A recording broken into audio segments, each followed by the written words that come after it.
시청자 여러분 안녕하십니까? VOA 뉴스입니다. 2차 미북 정상회담을 앞두고 국무부가 김정은 위원장이 비핵화 약속을 지킬 것을 거듭 촉구하고 있습니다.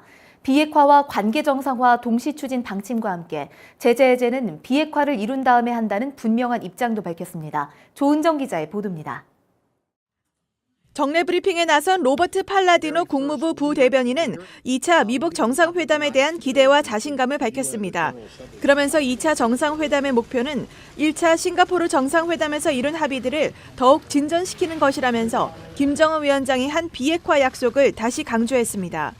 We are focused on the commitments, achieving final, fully verified denuclearization, as committed to by Chairman Kim in Singapore.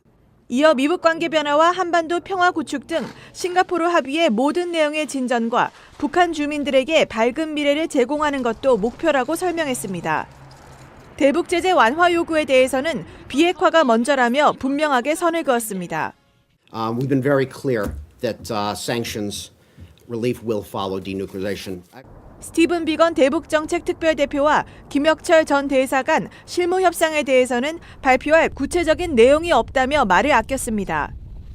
앞서 폼페오 국무장관은 이틀 연속 방송 인터뷰에 나서 김정은 위원장의 비핵화 약속을 거듭 상기시켰습니다. 이달 말 베트남에서 김 위원장과 만나 싱가포르 회담에서 했던 비핵화 약속을 이행하도록 하고 그 대가로 북한 주민들에게 더 밝은 미래를 만들어줄 것이라고 말했습니다. 그러면서 김 위원장도 북한의 변화를 원하며 이를 공개적으로 밝혔다고 강조했습니다.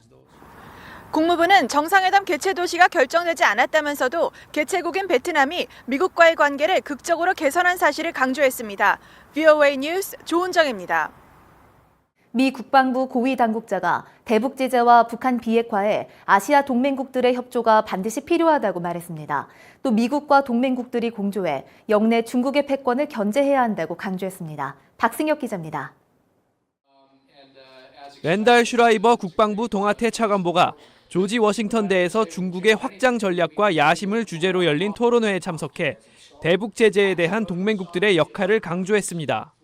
앞으로 이어질 협상에서 북한의 변화를 이끌어내려면 미국과 동맹국들 간의 단결이 중요하다는 것입니다. Alongside our allies and partners, the United States is enforcing the UN Security Council resolutions and the sanctions targeting North Korea that are allowing our president and our diplomats to negotiate from a position of strength and to achieve a final, fully verifiable denuclearized Korean peninsula. 북한이 제재를 피해 공해상에서 불법 환적을 일삼는 행위 역시 동맹국들과 함께 지속적으로 단속하고 있다고 밝혔습니다. And we're very active in the activity to disrupt ship-to-ship transfers off the Korean peninsula, which the North Koreans are engaged in pursuit of circumventing the sanctions, and we're joined by strong allies and partners in that effort. 중국과 관련해서는 중국이 자유롭고 공정한 시장과 위력에 의존하지 않는 무역 등 아시아의 질서를 어지럽히고 있다면서 미국과 영내 동맹국들은 이에 힘을 합쳐 대응해야 한다고 강조했습니다.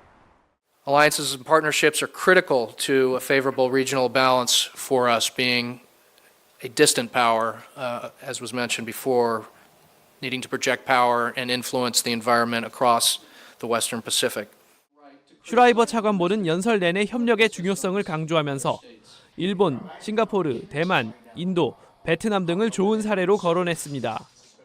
또 인도 태평양에서 미국이 직면한 도전으로 중국의 패권주의와 러시아의 부상, 그리고 불량 국가 북한을 지목했습니다. VOA 뉴스 박승혁입니다. 유럽연합 EU는 오는 27일 개최될 2차 미북 정상회담을 통해 핵 미사일 시설 투명 공개 등 북한의 완전한 비핵화 조치가 있길 기대한다고 밝혔습니다. EU 대변인은 2차 정상회담에 대한 VOA의 논평 요청에 외교적 진로의 긍정적 추진력 유지를 강조하면서 북한은 핵 미사일 시설에 대한 완전하고 상세한 정보를 제공하고 감시와 검증을 위한 국제 전문가 수용을 기대한다고 밝혔습니다. 또 대북 제재는 유엔의 만장일치 결정이며 EU 독자 제재는 이를 보완하고 있다면서 대북 제재에 대한 강경한 입장을 나타냈습니다. 미 상원 외교위원회 동아태 소위원장인 코리 가드너 의원은 개성공단을 재가동하는 것은 실수이며 미국과 유엔 제재에 대한 중대한 위반이 될 것이라고 지적했습니다. 가드너 소위원장은 6일 트위터를 통해 공들여 대북 제재 영향력을 구축하고 북한을 협상장으로 불러왔는데 압박을 완화하는 것은 잘못된 생각이라며 이같이 밝히면서 2차 미북 정상회담을 앞두고 개성공단 재개 여부에 대한 추측이 일고 있다는 한국 언론 보도를 게시했습니다. 미국 상원에서 북한 정권의 금융과 석탄, 철광석 거래 등 각종 수입원에 대한 정보당국의 평가를 요구하는 내용을 담은 세출 예산안이 발의됐습니다. 리처드 버 상원 정보위원장이 대표 발의한 2019 회계연도 정보기관 세출 예산안은 미 정보기관들이 기금을 사용해야 하는 각종 활동들을 상세히 명시했으며 평가에는 북한의 자금 조달원과 금융, 비금융 네트워크 등을 비롯해 석탄과 철광석, 어업 등의 물자 거래와 노동 착취, 불법 사이버 활동까지 광범위한 영역이 포함됐습니다. VOA 뉴스 마칩니다. 시청해주신 여러분 고맙습니다.